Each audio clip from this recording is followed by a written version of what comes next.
Okey geng, selamat tengah hari. Hari ni 13/1/2025. Ada nak tengok satu rumah ni. Okey. Rumah 2 tikap. Okey, untuk disewa. Okey, jadi untuk maklumat pasal rumah ni boleh tengok dekat punya caption. Tanpa melengahkan masa, jom kita tengok. Alright, ni view dari depan lah untuk rumah ni.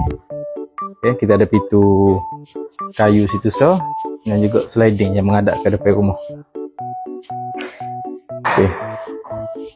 Rumah luar, comel, baru siap cat dan juga baru siap beki-beki sikit lah. Ni bahagian-bahagian ni mungkin kita akan suruh untuk kemaskan sikit lagi nanti. Okey, boleh tengok ruang yang luar dekat bawah ni. Dekat bawah ni kita ada satu bilik.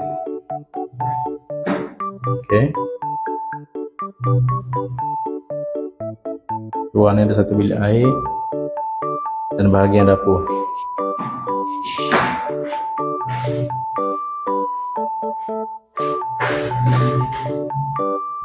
Ada ruang lagi dah belakang ni.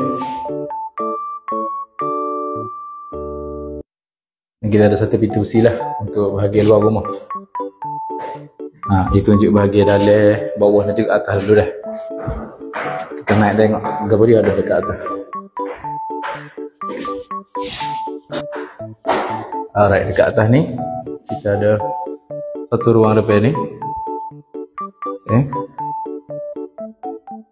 Sliding door. Boleh buka dan tengok view lah. Alright, bahagian depan rumah. Okay, kita ada bilik air sini. Ni luas sikit.